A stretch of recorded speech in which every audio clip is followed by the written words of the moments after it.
There's a new book out which spills some secrets about Russian USOs, dramatic cases of submersible objects seen in, under, or over the water. The book is published by the company run by Richard Dolan, the preeminent UFO historian of our time. Paul Stonehill and Philip Mantle wrote the book. Rich Dolan edited it. Richard Dolan is, at least in my opinion and the opinion of many other people who chase this stuff, the preeminent historian of the UFO phenomenon in the world. He's written these 2 volumes, UFOs and the National Security State. I think the last time he was here, it was to talk about his book, AD, After Disclosure, widely seen as the gold standard for UFO research and writing. Rich, it's great to have you back on the show. Hi, George. Thank you. I've always love getting the chance to chat with you. So did you and I suddenly drop into a parallel universe or something, looking at these recent headlines and seeing how the UFO topic has been discussed in the presidential election campaign?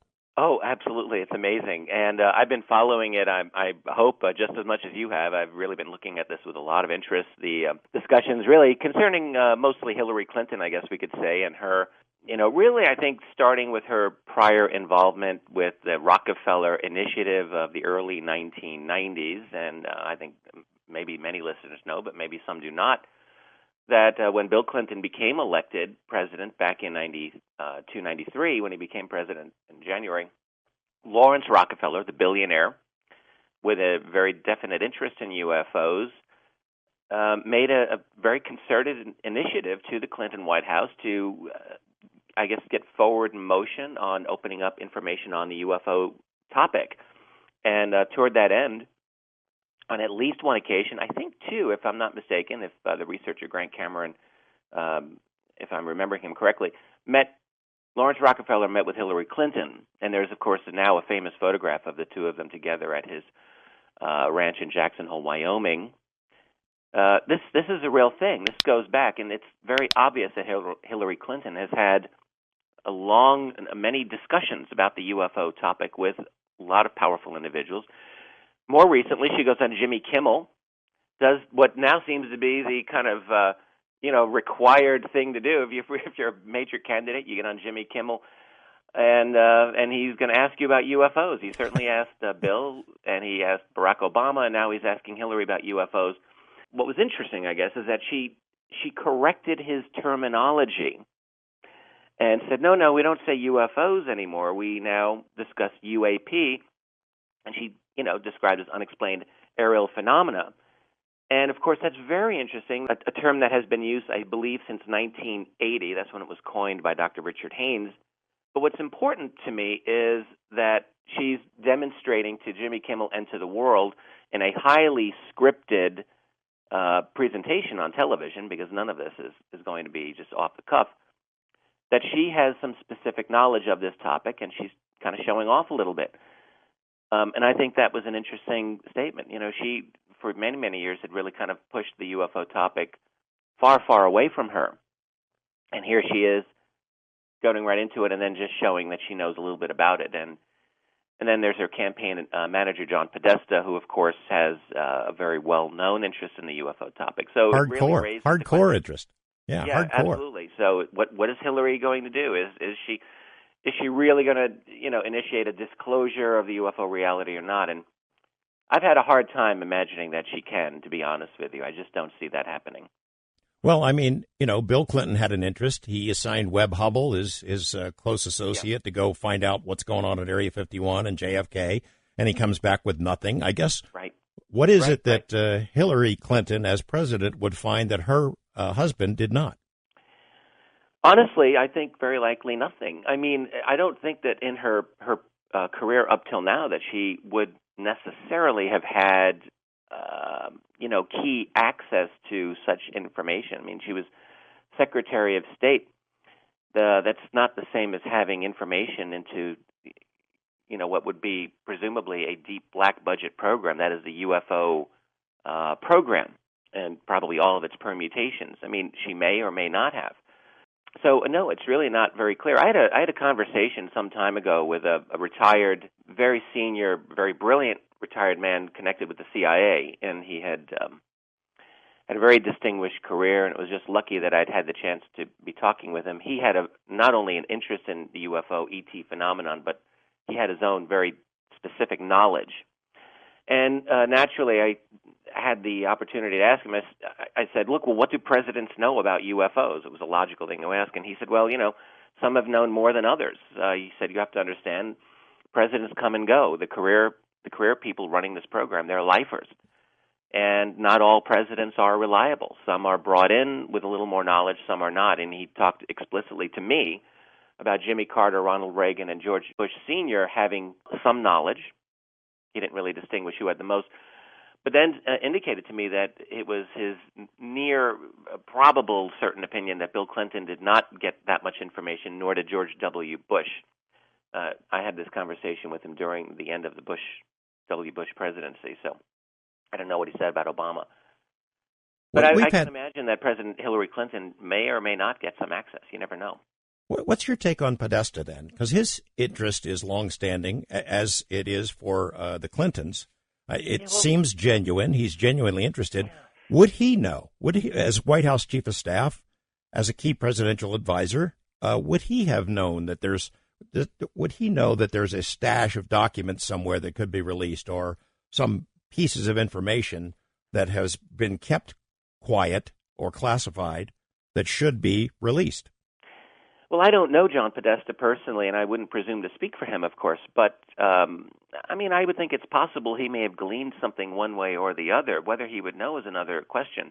My real curiosity about this, I just can't figure this out, is why an advisor for a major presidential candidate, maybe the major presidential candidate, would be pushing this issue as hard as he is. I've been looking at the disclosure problem for a long time now, and I have just not been able to see an upside to a typical presidential candidate. This has got a lot of negativity to it. My take is that if you were to give a true disclosure of the UFO problem and say something like, yes, it has come to my attention that this is a real thing, some of it does not belong to us, we don't know what they are, something like that, that opens up a can that is just how do you put everything back in? Millions of questions, many questions come up. The whole question of, are people being abducted? How do you answer that? The whole question of, how have you kept this secret all of these years? That's one that I would be asking. How have you damaged and manipulated our mainstream media to keep this quiet? How have you kept members of Congress and the political systems quiet and manage the academic community? All of this is going to come up because all of it happened. And then there's the whole energy question. After all, if you acknowledge that this is real, it's going to become obvious that the national security state has been monitoring this, and they probably have some ideas. And they may have some ideas even on how these objects go from point A to point B, presumably not using petroleum. So now you've got a whole post-petroleum paradigm implicated in a disclosure. So this is just a mess, and I've never seen a motivation.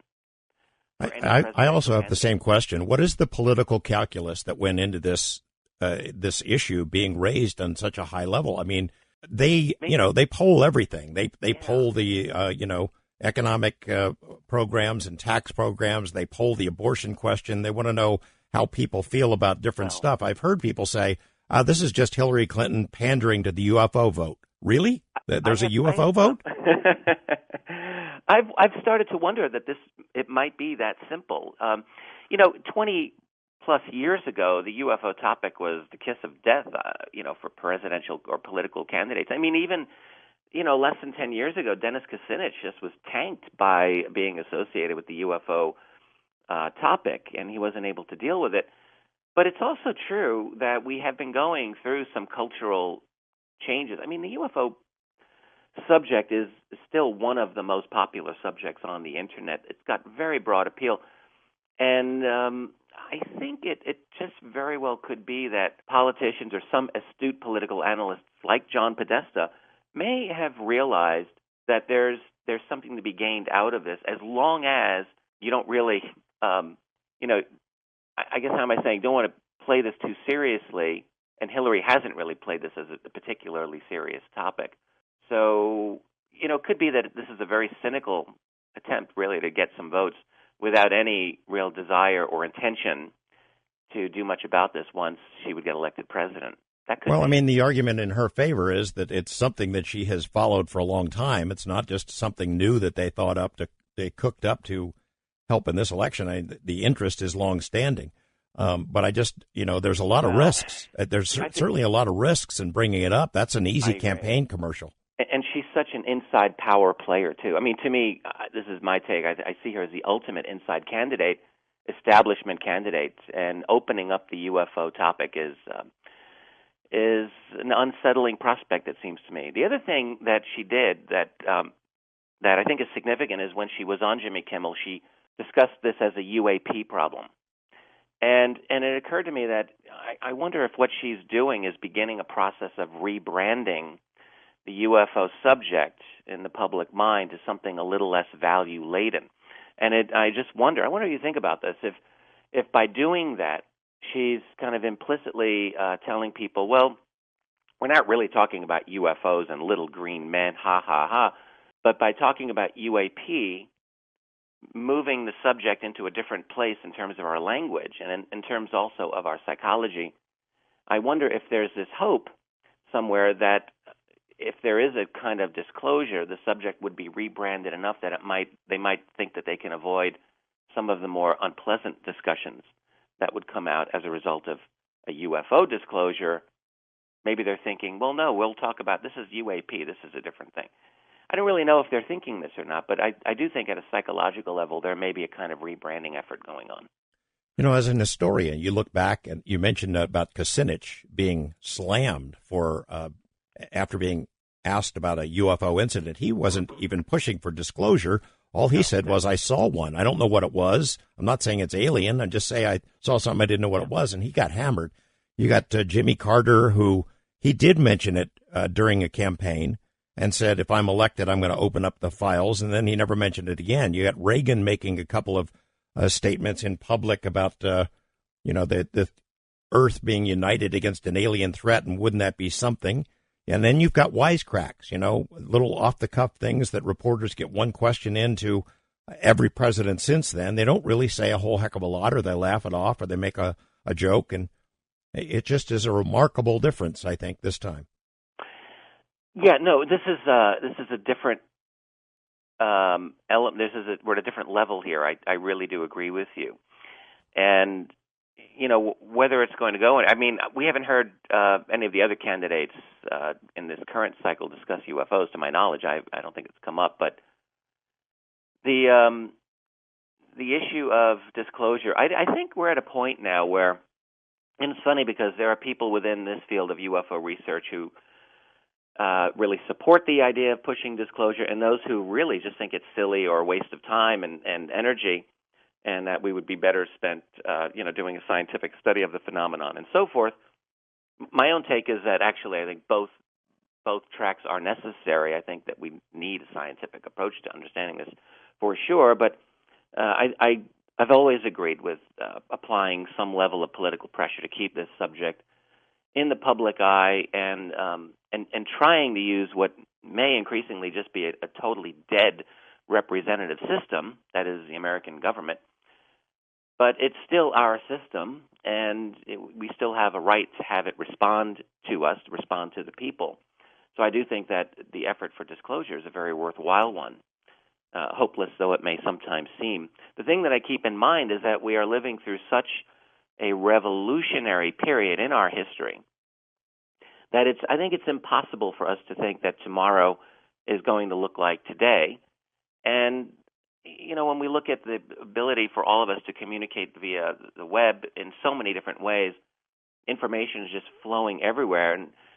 And we're seeing now, I think, the results of that. In your intro, I heard you discuss, how other nations are releasing UFO information increasingly and how globally we are lurching toward more and more information coming out. There's certainly a lot of pressure on the other side of it as well, information being withheld, I think absolutely.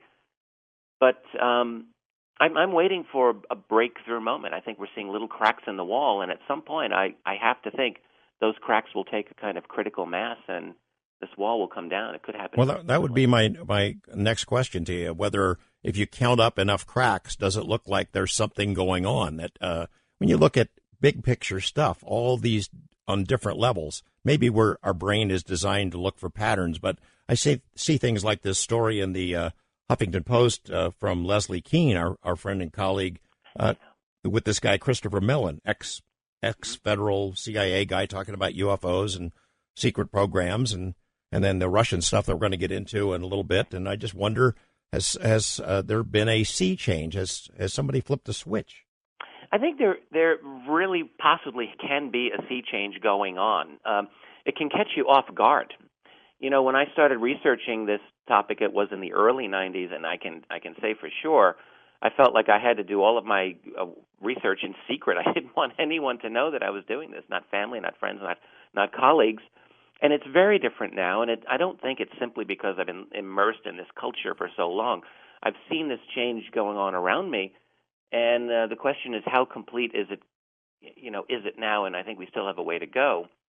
But I agree. I think there is a change in the culture. I've always felt that it's a massive cultural change that has to happen first before there's going to be a true political solution. But I think that we are seeing that cultural change. Look at something like as simple as gay marriage. You know, 20 years ago, the cultural attitudes were very much opposed, even 20 years ago, to gay marriage, and now it's totally inverted. We've seen a major transformation in a very short period of time with that topic, and I really think we can absolutely see something along the same lines with something like the UFO phenomenon. Christopher Mellon, those revelations that were reported, you got a take on that? You're just I watching do. it. I read that interview. It was very interesting. I was very grateful that Leslie did the interview and then published it as she did in Huffington Post.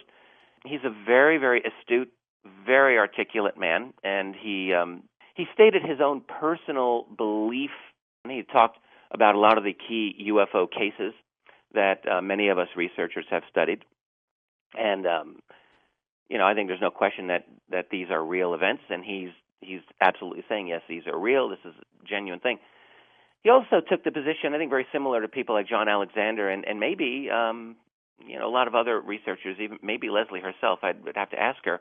But his own skepticism that there was a serious cover-up going on in the government. And He said, basically, I didn't see evidence for that.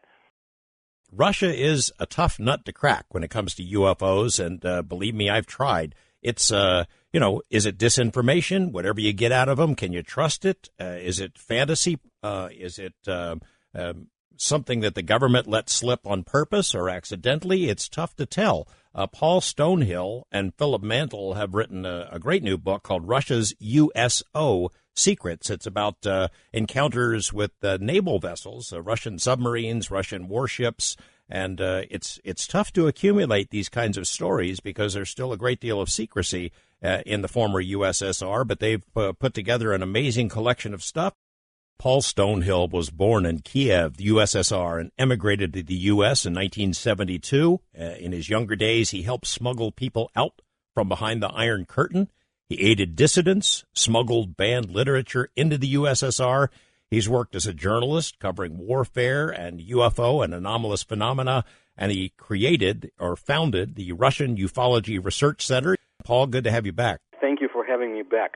We're going to jump into this with both you and Rich Dolan into talking about the new book in a moment. I want to start with this. Did you see this article in the Moscow Times? The headline included the phrase "Little Green Men," a look at the official Soviet X-Files. It included sort of a rewriting of what we know about modern UFO history in the USSR or in Russia since the USSR. A lot of stuff that I found to be hard to swallow. And I just wanted to see if Paul, you had the same reaction, and then Rich, get your reaction to it if you've read it. There's a lot of misinformation, and also Russia now knows what tabloid, ufology is. So, now it's even harder to go through the cases because people have learned to lie. I mean, when the Soviet Union was a virgin territory, in the late 1980s, and a lot of information started coming out after they allowed the terminology like UFO to be officially recognized. we received a lot of interesting information. And I would say it continued to at least 1993, 1994, when you brought out a lot of stuff, very interesting materials.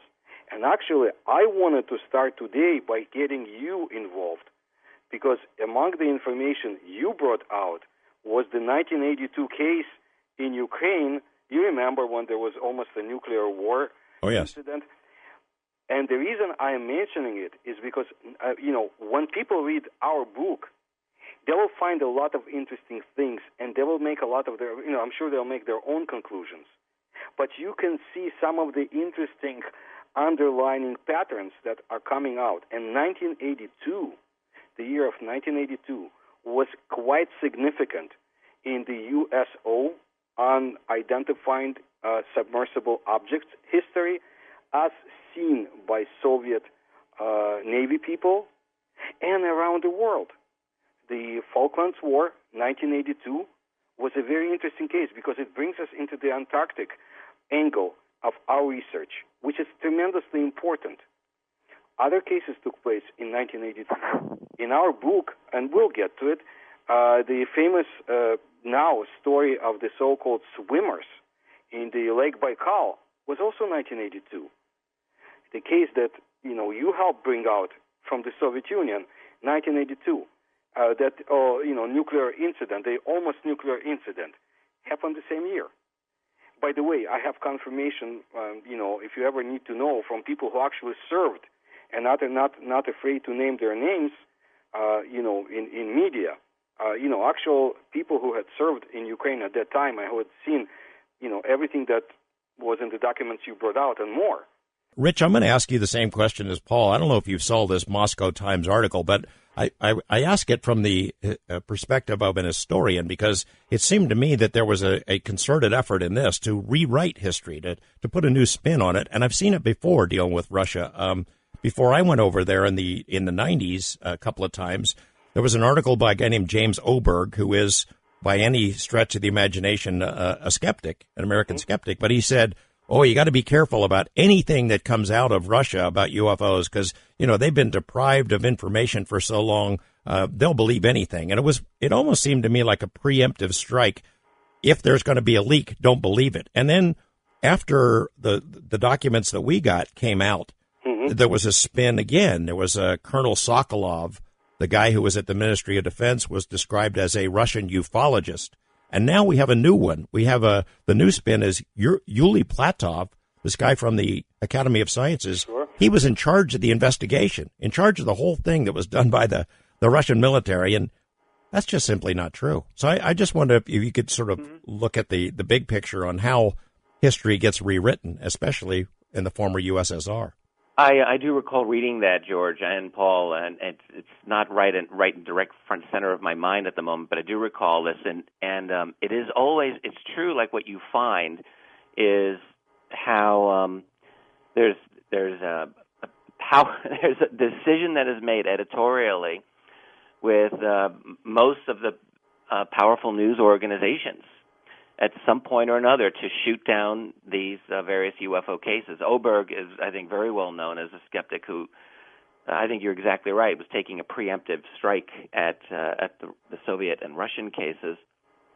And I have found that there's not a single important UFO case that has ever taken place which at some point the skeptics don't put in their crosshairs to try to shoot down. It's a constant effort. They never cease at it. And it reinforces my own conclusion that what we call the mainstream media, from wherever it is, has this concerted effort continually to dismiss and to minimize the UFO subject and to make it as though it's really not anything that significant, to plant the seed of doubt in the reader's mind that there's something going on, and so forth. Basically to keep stalling the engine every time we start it up. So I think it is part of a long-standing pattern. Omni magazine published an article about my work in 1993. Yes. And after that, James Oberg's article came out. I don't want to waste my time talking about James Oberg. He's not worth it. Yuri Platov is basically the same. but he had been consistently anti-UFO research, and he had never would hide his disgust or of people like actual researchers in the Soviet Union. But he was Sokolov. That was something else. He changed his opinion. He was the man he was the person who investigated that 1982 incident, the nuclear incident in Ukraine, and he was on site. He changed his opinions after some years due to the reasons we do not know. But he was not always, let's say, describing incidents like this as something that happens in the atmosphere, natural explanation. So, there are many vicious games around the field of ufology in the Soviet Union and Russia today. In the Soviet Union, they wanted to know. It's like a Russian saying we have, that a dog who sleeps on the hay would not others enjoy it, and at the same time it doesn't enjoy it itself, because you had people who wanted to know what the heck was flying over Soviet nuclear power stations, military bases, submarine depots, and so forth. They needed to know. This was their duty, and this is what what they were called to know when they served in the armed forces. At the same time, you had bureaucrats from scientific field who wanted, who didn't want to stir anything. And at the other angle, you have the Communist Party, who were afraid to say that anything like UFOs existed, and all you had was bourgeois inventions, enemy, subversion, and so forth. And they would put down UFO researchers. I mean, they made their lives very miserable. And I have to give it to the people, not always perfect, but good people who stood up, like Ziegel, like Willenbach, like many others, and they were doing their research. And because of their tenacity, we have a lot of information today. The Soviet Union was a very bad system, and it destroyed initiative. Yet there were people who put their own initiative online, and sometimes their livelihood and freedom, and because of them, we know about UFO cases today.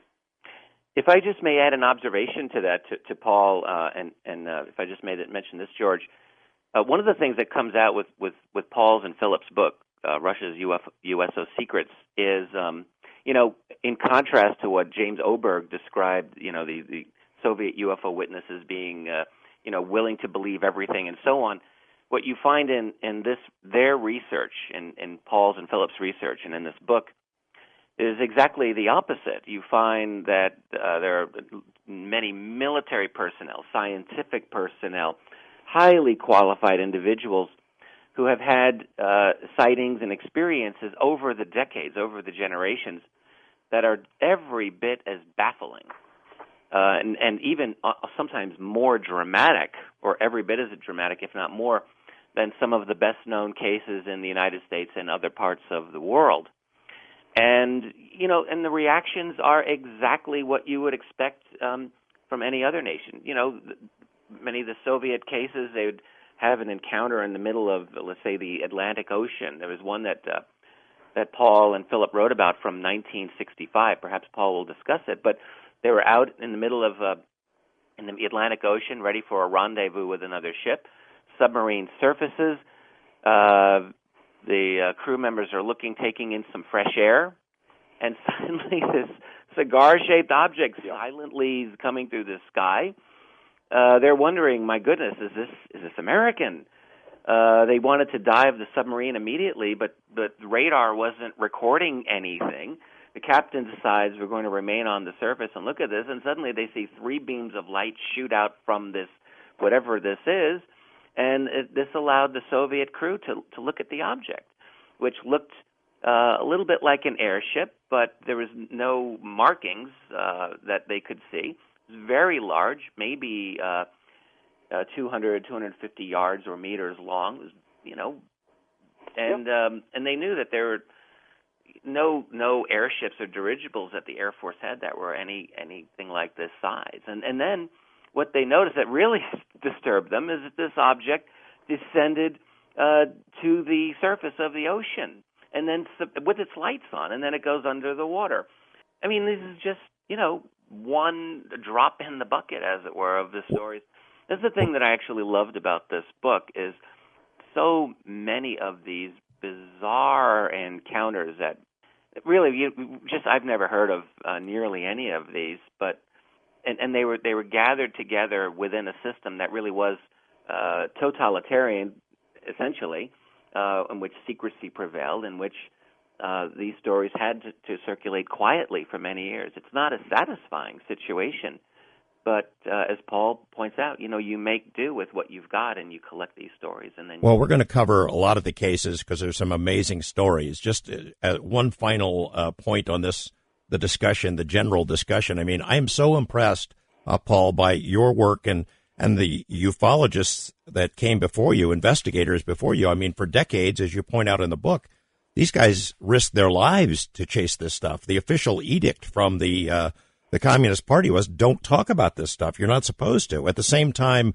publicly, they were threatened with, if you get out of line, you could go to the gulag. It's not like here in the U.S. where you can get your phone tapped. You can be, the target of ridicule. You could really pay the price over there, and still the interest and the research continued. And yet, now you have history being rewritten. This article that I was talking about saying that Colonel Sokolov said in the end that there's no evidence to support that it's alien visitation or something unknown, which is, you can try to rewrite it in a newspaper article, but when you got the guy on camera saying exactly the opposite of that, it's very difficult for him. Or, Yuli Platov making fun of Felix Ziegel, the father of Russian ufology. He wasn't much of a scientist, this guy says. It's a cheap shot at somebody who's no longer around. Platov can say whatever he wants. You look at the motion pictures, no, not motion pictures, but documentary films that were shown, for example, on Russian television about USOs, as an example. And you have admirals and captains, former captains, Navy personnel coming and speaking out what they had seen, what they had observed. No Yuri Platov can come anywhere close. They can try to rewrite ufology, but they cannot, because you have very active people like, for example, Vadim Chernobrov and Mikhail Gerstein, and they will speak, they will fight it, and they have. And there's another good saying, in Russia and Ukraine, which goes like this, the caravan moves on while the dog is barking. So the dogs, trust me, the dogs will bark, yet we have to go ahead and move on. And I got to tell you, it's good that you are worried about that, and I'm sure, there are many battlefronts still in front of us, because there's a lot of incredible information that some entities try to simply, keep silent, but they can't. They can't. And you will see, for example, in our book, we try to show different cases and different episodes. We're talking about this 1965 case that Rich mentioned in the Atlantic Ocean, where they were very close to the U.S. shores and were afraid. But at the same time, a similar case from 1965 about a gigantic cigar-shaped object was reported over the Lake Baikal. A silent moving object over the lake, which was noticed by military people and reported so. And that's the beauty of it, because you have highly trained, very professional armed forces, Navy personnel, Air Force, and so forth, who had to record such incidents, because the Soviets simply became mad about all the situation that was taking place around them. And like I said, the military people said, we need to have information. So, as an example, what happened, as you know, they had to create a scientific research program, which was completely secret for 13 years. And there were two different branches involved, the military branch and the scientific officialdom. And of course, the scientists, for the most part, involved, like Platov or Migulin and others, they didn't want to do anything. They wanted to bring out conventional explanations, but that wasn't good enough for the military, who had to respond. What the hell is flying over our airfields? Why are Soviet space tests for spaceships and so forth, are always accompanied by UFOs. What is it that is moving, in the oceans at incredible speeds, like 370 knots? We can't even come close to such speeds. Of course, scientists couldn't explain it away. There were some good scientists, let's say people who really wanted to do research, and they were, being pushed aside. But military people got very agitated because they wanted to know what's going on. And as you will find out in our book, such important people like Admiral Gorshkov forced creation of special, highly professional military scientific teams who had to study UFO, USO aspects out in the sea, on land, and so forth. So I don't want to get, ahead of myself, but you will see it in our book, and you will see a lot of correlations. But please understand, we only describe cases that had been cited in the Soviet waters, Russian waters before them, and what the Soviet and Russian Navy people had seen in international waters. There were thousands of cases all over the world about USOs. And, I'm just glad we were able to bring all this information from the Russian territories. Because, you will find out, a lot of it happens in China, in the Sea of Japan, and so forth. But through the Russian sources, we are glad that we could show people what's really going on in our oceans. Well, it's amazing. There's some amazing cases that I have never heard about before that I don't know how you dug all this stuff up, but it's an amazing array.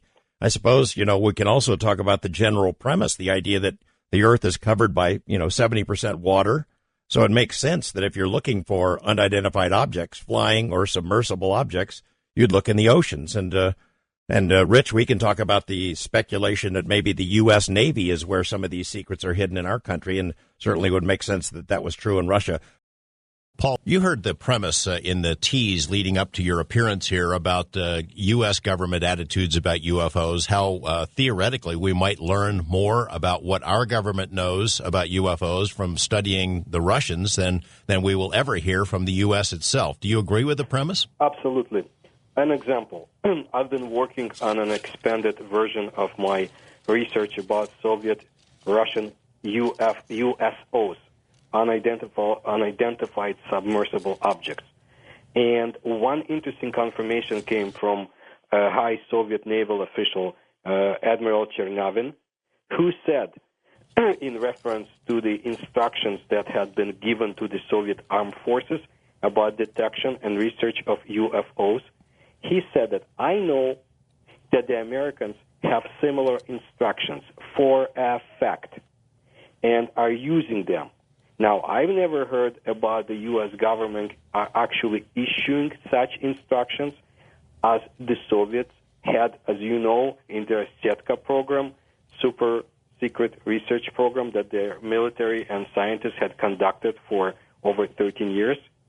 Yet there is a Soviet source, a credible one, who points out to the United States similar research. I had the opportunity, Paul, as you know, to visit the USSR, or Russia, I should say, in the 90s a couple of times, and we were able to pry some of the previously classified files out of some Russian military sources, and they didn't get killed as a result of it. I'd like to know, but things have changed, and I'd like to know what the attitude of the Russian government might be now, based on your sources and contacts, toward this subject. Number one, under the current regime, Russia has been changing course. It's becoming a different sort of state. They have their own idea of democracy. But because of that, not getting into politics, after all, I'm from Ukraine, so I may be subjective. Yes. But what happened is that what I find interesting is that, of course, there is very little credible information coming out, but most important is that there is so-called disinformation coming out. And I was astonished to find out last year that Western media reported news that Soviet Russian naval files on USOs and UFOs have been declassified, and you can read all about it. Then I started reading what's available, and I could see a rehashing of some of my articles. a little bit more information, but nothing new. And I'm wondering, what's going on? Why? What is this story? What are they trying to achieve? In my opinion, they're hiding much more, and there is a lot to hide about the underwater phenomena, because things are happening quite a lot, including a recent visit to the bottom of the Lake Baikal. I'm sure the increased activity of the Russian Navy all over the world. As a result, they will encounter more and more interesting underwater phenomena, as they had before, as the so-called Quackery phenomenon and more. We are becoming more technologically capable of reaching greater depths of the sea. And as a result, we are meeting more. And what's interesting, I and Philip just have mental. We have completed a few articles, including Soviet cosmonauts, such as recently departed Pavel Popovich and Mr. Leonov, who is still alive.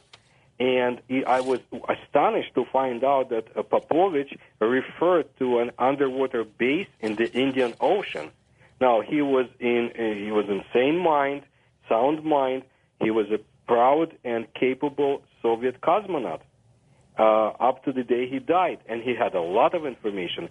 He was a personality who helped Soviet ufologists survive and gave them protection. He was the one that obtained KGB files about UFOs in the early 1990s. And here's a person who states with all authority that he knows about underwater bases in the Indian Ocean. Of course, he mentioned more than that. But well, I know for a fact that Russian cosmonauts were trained to look at the oceans. They were taught techniques to look from space and spot American or detect American nuclear submarines. That was part of their training. So that might explain why a cosmonaut like him could look down there and see something like this. Absolutely. Of course, they had detected much more.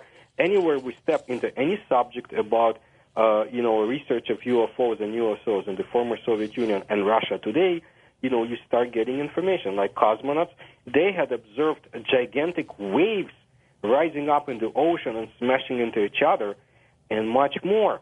Of course, a lot of the information that the cosmonauts had observed about, let's say, a paranormal phenomena, they couldn't reveal because they would lose their jobs.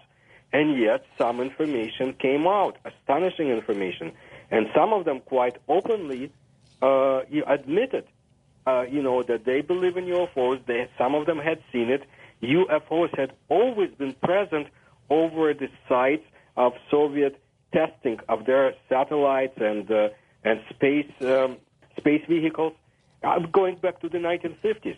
And the father of the Russian space program, Sergei Korolev, he was so much into study of the Tunguska phenomenon. For example, he gave his own money for some of the researchers who later became cosmonauts to go to the site of the Tunguska to study it.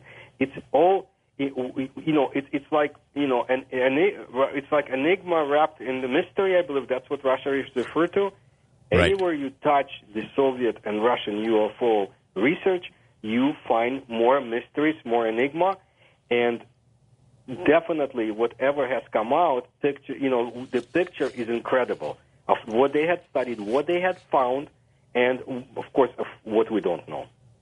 Paul, as you know, during the 90s, there was Gorbachev and then Yeltsin, and a brief window of opportunity for the rest of the world to get a look at Russia and the former USSR, perestroika, glasnost, and that was a time when people started delving into UFO secrets, among others, and some of those secrets came spilling out.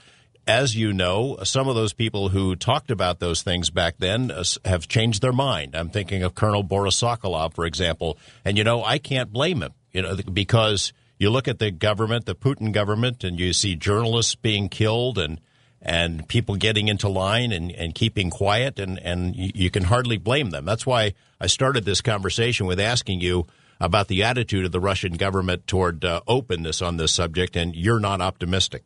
Well, yes, but at the same time, I want to show you other examples.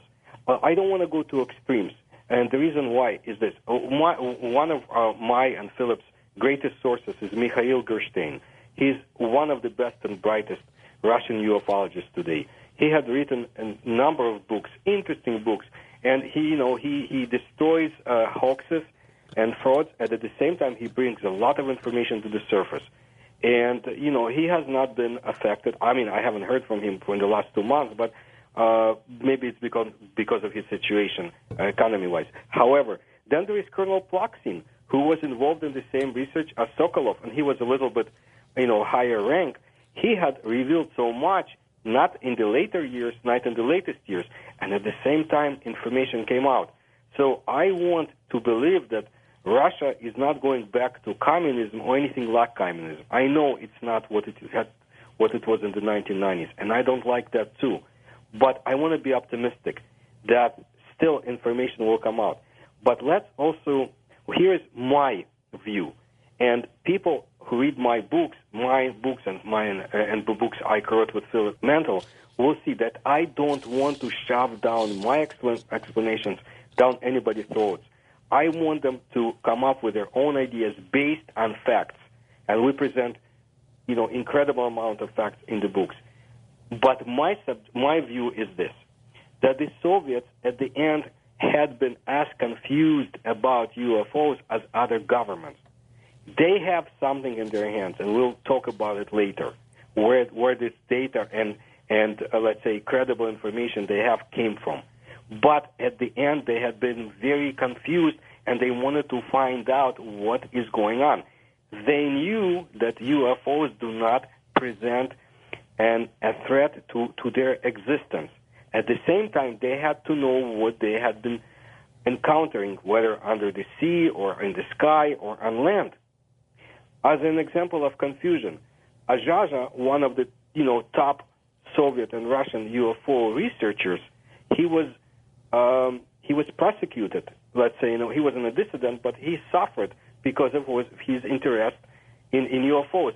And Communist Party officials made sure he lost jobs, he couldn't advance, but his friends in the Soviet Navy, where he used to serve before, they had protected him. They gave him jobs, assignments to study UFO phenomenon, USO phenomenon, and to write about it. And he was the guy that wrote instructions under this Stetka program that you brought information about, and I had written about. He was the guy who wrote the special instructions given to the Soviet armed forces to collect UFO information and to send it to the two secret institutes in Moscow and Leningrad. And so this shows you the disarray they had in the Soviet Union. They were confused and, I don't want to say scared, but definitely concerned about what's going on. They lost a few aircraft in the process of trying to touch UFOs. They lost, some army personnel and so forth. I don't think that was their main concern. But the picture that comes out to me is this. UFOs, whatever origin they were concerned about Soviet military experiments and their effect on ecology of the Soviet Union, and in some cases, these UFOs actually interfered to prevent further disaster, like in my Ukraine with the Chernobyl incident. I mean, there is credible information that it was a UFO that actually helped put down the flame, the nuclear flame in the reactor. Tell me this. You know that for a time there was a standing order for the Russian military, in particular the Russian Air Force. If you encounter a UFO, leave it alone, precisely because of the examples you mentioned, that there were encounters in which planes were lost. Yes. Do you happen to know whether that order is still in effect? I think so. I don't think that that they would go ahead and attack something that they know would fight back. But here's what I noticed. Russia, not being a communist state, whatever direction it takes today, it's not the same. That means there is less UFO reports coming from Russia. Or there are some, that you can, they're still coming, some of them are very interesting, but not as much. However, China, there's so many reports of UFOs about China, it's fascinating. And I just a few years ago I published an article about UFOs over Sichuan province because I'm very much interested in China and their research and especially ancient UFO phenomena. And it's incredible. Then we had a tragedy in Sichuan, of course, with the earthquake, but still you have a great amount of reports coming from China, and I hope we'll get researchers from China who publish it in the United States. You've written this, you've co-authored this new book called UFO Case Files of Russia. Your co-author is Philip Mantle. What's new? What's in it that is going to jump out at us and say, aha, that's why I have to have this book? We added quite a lot of information about, first of all, Russian researchers who are active, such as Gerstein, such as Chernobrov, and those are very capable young scientists who are dedicated to UFO research and no-nonsense approach to UFOs, and no politics, too, which is very important. And there is much more information about the cosmonauts and what they had seen, some of the strange cases. Still, we're able to obtain information because our colleagues in Russia and other former Soviet republics who are no longer under the, let's say, Russian control, there is a lot of information coming out. And given more time, I think we'll learn more. Do you have any indication that there are secret studies still underway, the kind that Sokolov presided over back in the 80s? No credible information, but at the same time, again, because of the increase in secrecy, I would definitely not doubt that they do. I'll give you two examples. We talked about USOs. Again, right. There is this great interest in the Lake Baikal. This was mainly after, I started publishing information about the so-called swimmers and the incident they had in 1982. I'm sure the Soviets have their own sources of knowledge, and they were interested, but there is something that bothers them about that lake. That's why, one of the strangest lakes in the world. Well, describe it for us. What do you mean? What is it that's strange? It's a lake that has very unusual flora and fauna, and reports of anomalous objects for centuries about that lake. There is also, I believe, hypothesis that the lake is connected very deeply with seas and other bodies of water. Now, my story goes back to 1982 when the Soviets had detected gigantic beings who could swim underwater, do whatever they had to do, humanoid beings, and not use any breathing apparatus. They tried to capture them. As a result, the Soviets lost a number of troops.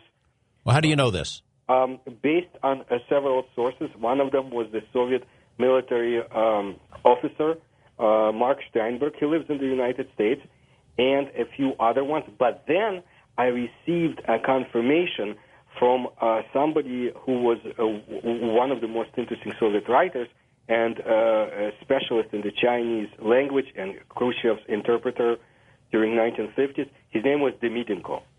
Now, he did not know the author of this report, but he himself was at the in that part of the taiga, of the Russian taiga, and he was given confirmation before he read the report by local people who reported about this incident. Then I went deeper than that. I have reports from one of the Setka scientists, Yermilov, same program that you brought information about. He is still very alive and active.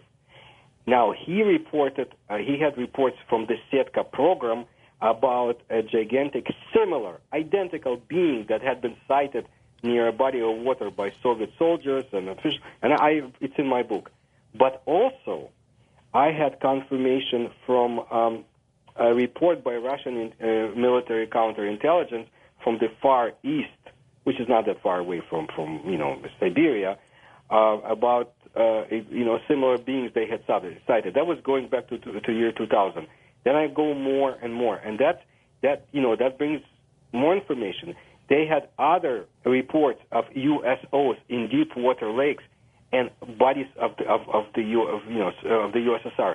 Something interesting. I told you about ecological impact that we may have on our planet, and those who may be concerned about it, there is a lake in the Soviet Union in Central Asia where they had, during the Cold War, a special tracking station to spy on American satellites, SDI program.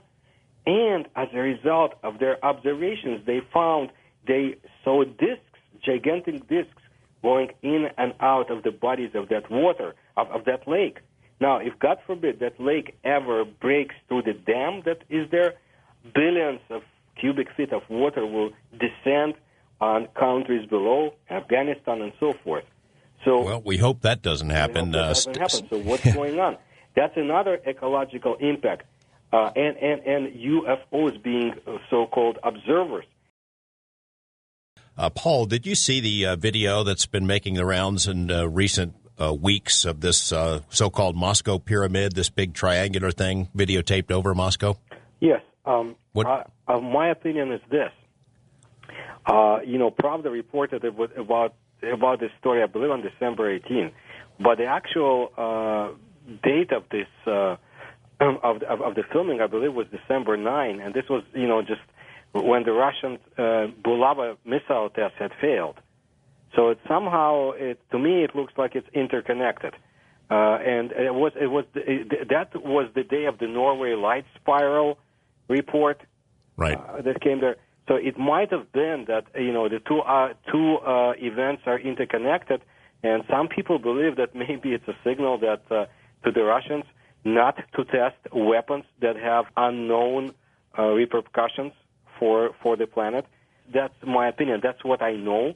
I don't know enough, but it's a very interesting development, and maybe a reminder to Russia not to follow the steps of the former Soviet Union. Because you had mentioned earlier, though, before you go too far, you had mentioned earlier about disinformation, though, and we know that the Russians are masters at disinformation and that they have confused their own population regarding missile tests. Could it be that they created the story of the UFO to sort of take attention away from the failure of the test? It's quite possible, but somehow I believe that the two coincide, and this could be a subsequent reaction to the test, not from the Russians. And I'll give you an example, which brings us back to the same Setka program.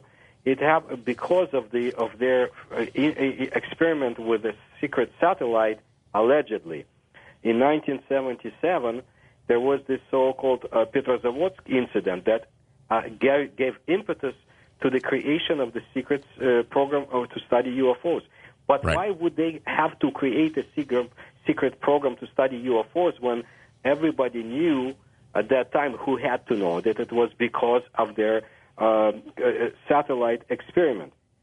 Now, what most of the people did not know, that at the same day, on the September 20th and before, there have been reports of numerous UFOs in the area and throughout. It's like an object that, let's say UFOs knew of the nature of this experiment. And it wasn't an incident. It doesn't look to be an innocent experiment of a satellite. Actually, according to at least one Russian researcher, they had been testing plasma weapons. And those plasma weapons had, unpredictable characteristics. They may be still doing it. And so the Soviet military got concerned about UFOs that had been over their secret test site and had been observed in the city of Petrozavodsk, even playing with the train, meaning pushing it, pulling it one way or another. Satellites don't do this. So to me, it looks somewhat similar, although so many years have gone by. Maybe it's a warning to them not to test such weapons anymore, and that, of course, this will bring a reaction from the Russians as well. Now, something that you asked me before, and I'll get quickly to this, what's going on today? I'll tell you, one of the most incredible developments is the rush to planet Mars, specifically to the moonlet called Phobos. You see it in, Russia is in a hurry to get there. China is in a hurry to get there. I think India starts, moving around also. We're the only ones that seem to be not to care about our space program. But I think at the same time we're helping the Russians to build spacecraft to get there. Why? Why Phobos? Because back in 1989, they lost 2 spacecraft. One of them on its way to the moonlet. One actually that came to the site, did some pictures, was about to do experiments, and then was knocked out from the orbit and disappeared. Yeah, wasn't there something in the pictures? The last images to come from that Phobos probe showed something anomalous? There was a huge object, cigar-shaped object. I think it was like 25 miles long that the picture had depicted. Marina Popovich gave me a picture many years ago. But, this picture can be found on the Internet today, taken by the Soviet spacecraft. And those in the know, let's say in the Soviet Union, such as Professor Burdakov, kept, screaming, why are we going to that planet? There may be a sentinel-like structure or entity on that planet that does not want us to do our experiments. He knew something many years ago. Now, this was confirmed by Buzz Aldrich just not long ago in his interview, I believe, was it CNN? Yes. He mentions a sentinel on the surface of Phobos. So this, whatever is happening today in Russia, this is one interesting development, and they're not the only ones. So governments of Russia, of China, in my opinion, do know that there is something on Mars, on Martian moonlet Phobos. And America can't afford a space program anymore. I don't even want to go into it. I don't want to spoil my mood. Yeah, I know. Let's talk about things that crash, things that fall out of the sky and crash in Russia. And there are 2 in particular I want to talk about. Dalnogorsk, height 611, hill 611. This thing crashed. Mm-hmm. The Russian sent emissaries there, the military people. They picked up pieces of wreckage, took it away, sent it to some institutes for study, and that's the last we heard of it. What do you make of that case? To get down to Earth, personally, I believe it was a satellite. Similar satellites had crashed in Austria. I think a short time before that. It was a satellite, a new type of a satellite that crashed. Some of the materials that seemed unusual to some of the, let's say, researchers like Dvuzhilny actually happened to be materials that Soviet military science had developed back in 1970s. The crash itself was interesting. What's more interesting is that UFOs came in waves right after that crash, huge, different shaped UFOs, from gigantic cigars to spheres to crosses, you name it. That's what's interesting.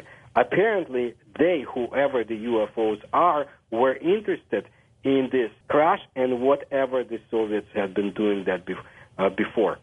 I remember being in Dalnogorsk and talking to some of the witnesses who described these craft as if they were looking, whatever they were, wherever they were from, were looking for the wreckage, bits and pieces of it.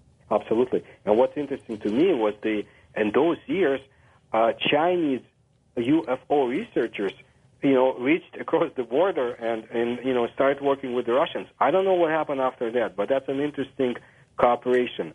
Dvuzhilny, I have his report. He's a very decent person, very dedicated. He knew quite a lot.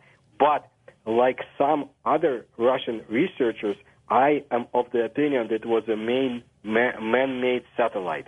By the way, there is a theory that it was part of the Challenger that exploded, I think, a day or 2 before that. Huh. Yeah. I hadn't heard that one. Yeah. All right, let's talk about the other most famous thing to fall from the sky in Russia, Tunguska. You mentioned it earlier. Very briefly, what's the current thinking there now? I mean, you've heard so many theories over the years. It was an asteroid, a comet, a spacecraft. What do you think? Okay, here's what's interesting. We have a chapter about Yakutia. That's a part of Russia. Part of the former Soviet Union. It's a separate republic now, but part of the Russian Federation. There are legends that go back thousands of years by natives about gigantic abysses, so-called abysses that open up and spheres come out and destroy, visitors from the sky.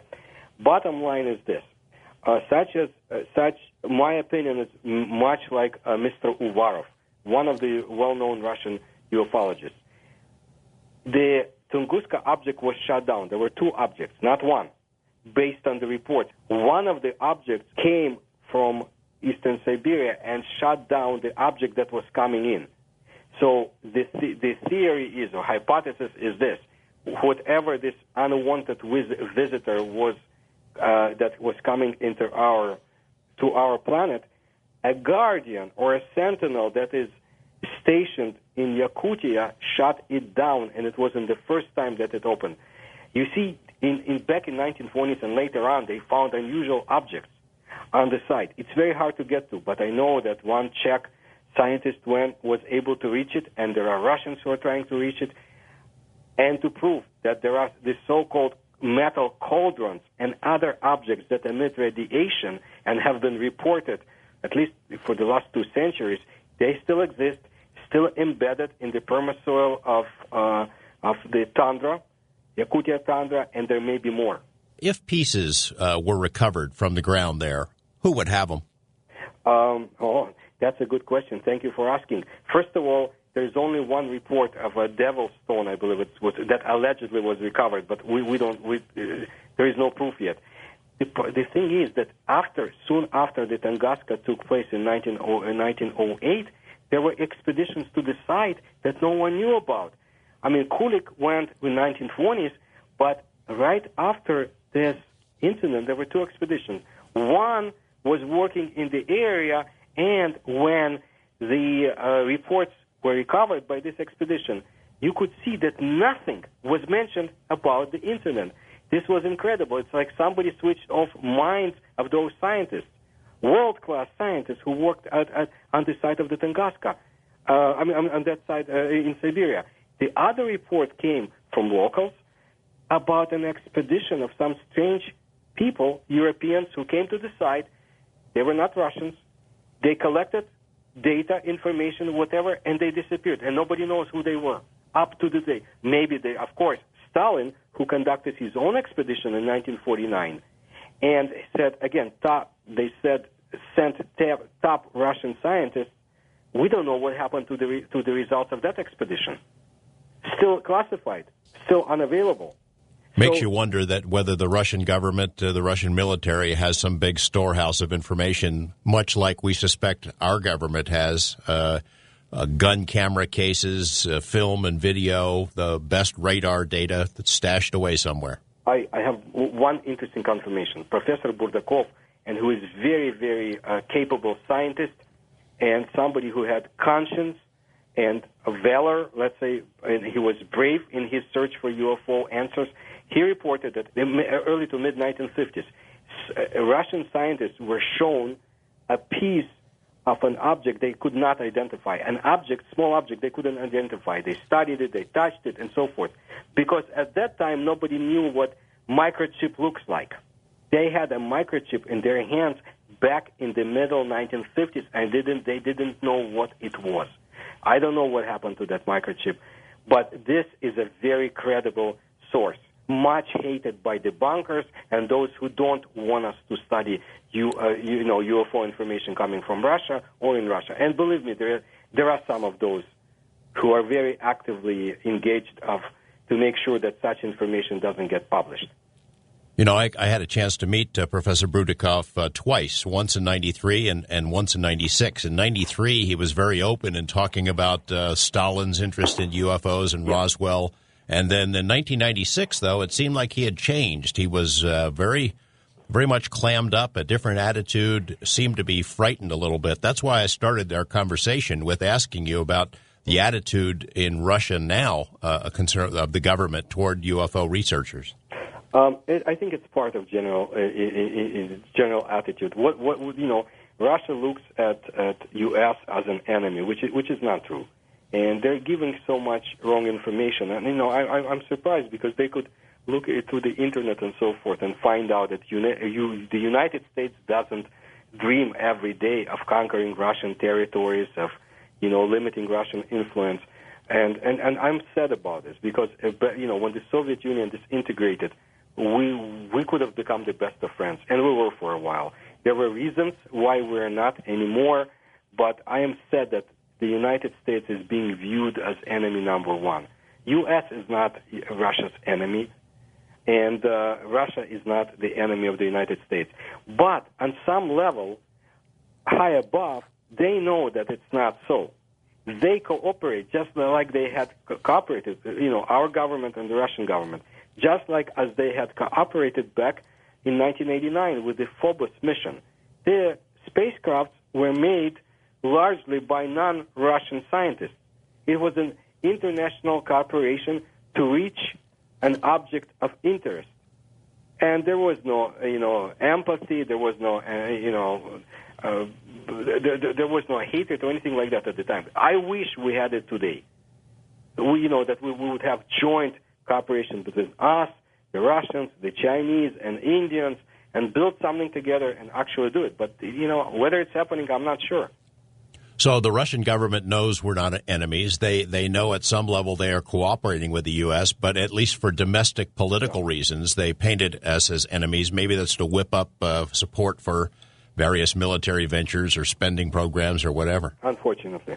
I want to talk briefly about cosmonauts. You mentioned that briefly earlier in the program, and I know that way back to Yuri Gagarin, the first man in space, there were reports that we had heard and read that Gagarin saw something while he was up there. I'd like you to start with Gagarin and tell us what you might know about what he saw. Gagarin's story is very convoluted. First of all, I don't think he was the first one in space. The first one perished, so Gagarin was the second one who made it alive and come back. Even though the cause of his death is still very unusual, and some people went as far as to say UFO was involved, which is not true. Maybe somebody wanted to eliminate him, or maybe it was a sad incident. We don't want to go into that. It's a long story.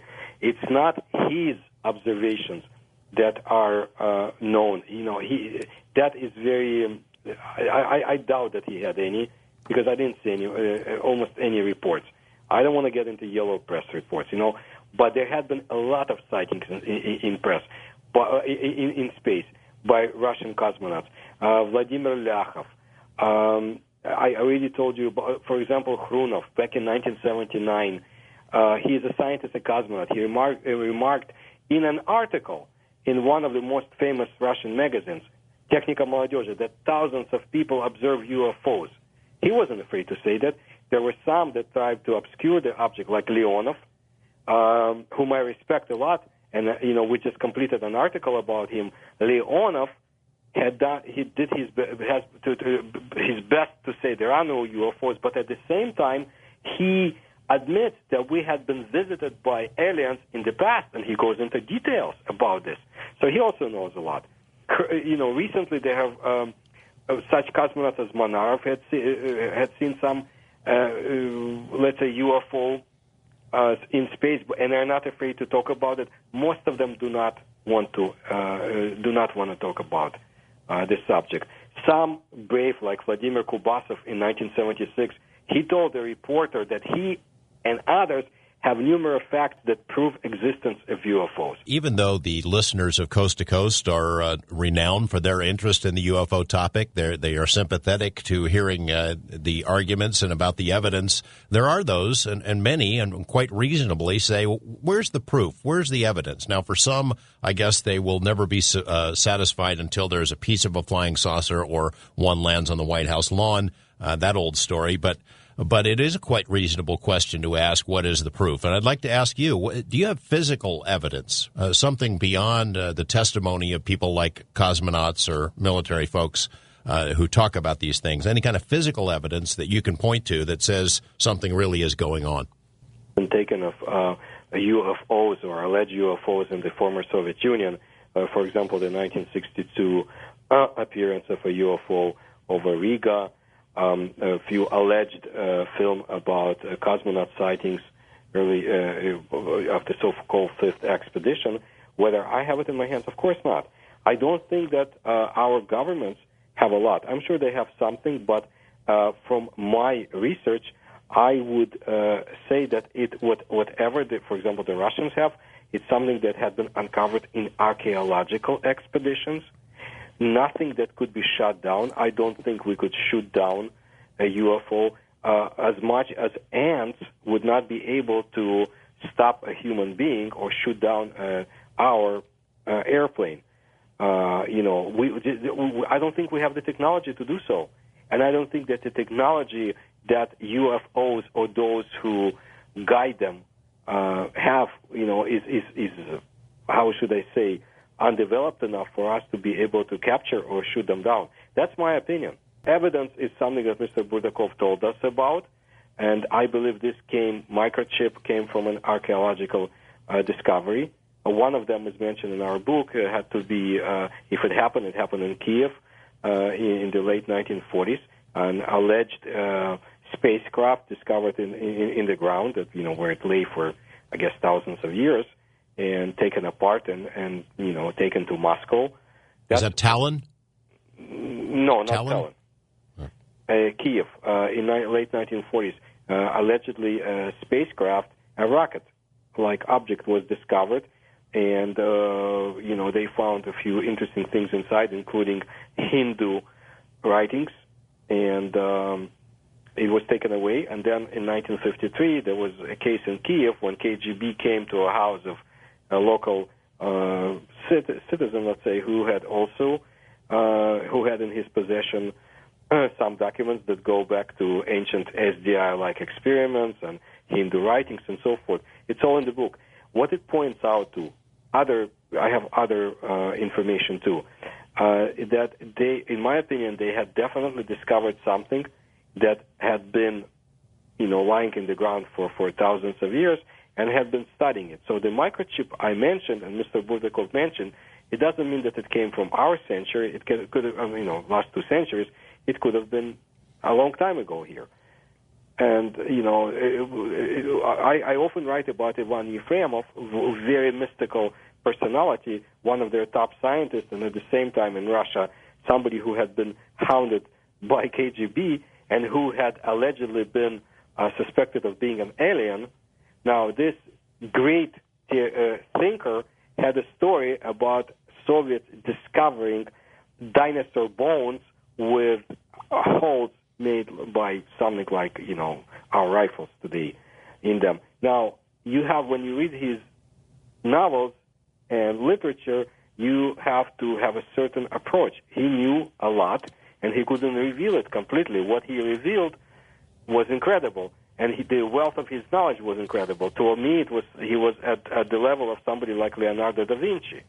At the same time, some of his books were banned in the Soviet Union, and and some of his books. And when he died, the Soviet KGB immediately sealed off his apartment and confiscated a lot of things. And there you had, suspicions that he was an alien. They called him a British agent to smear his name, and then he was an alien. Now, this is somebody who people in the Soviet Union know a lot about, and he was the one that sat thinking far, ahead of his time. And here we also have UFO-connected information and much more. So you ask me for evidence. I think those in power have the evidence. You and I, you have the files. You have some photographs. This is the best we can obtain. What about landing site trace cases? There's a guy here in the U.S., Ted Phillips, who's done a lot of work in cases here and in the West where witnesses say these things sat down, and he studies soil samples and plants and burned trees and things of that sort. It seems to me that there was a guy, Simikov, who did that kind of work in Russia. Anything like that in your book? Actually, Dvuzhilny has and Listratov had a few interesting things from the Dalnegorsk site. There were others who had studied such information, and one of those scientists is mentioned in our book. What he had discovered in Central Asia and other areas.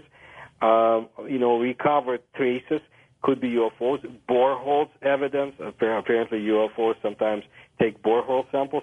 I don't think anything revolutionary had been discovered enough to shake the, establishment of science.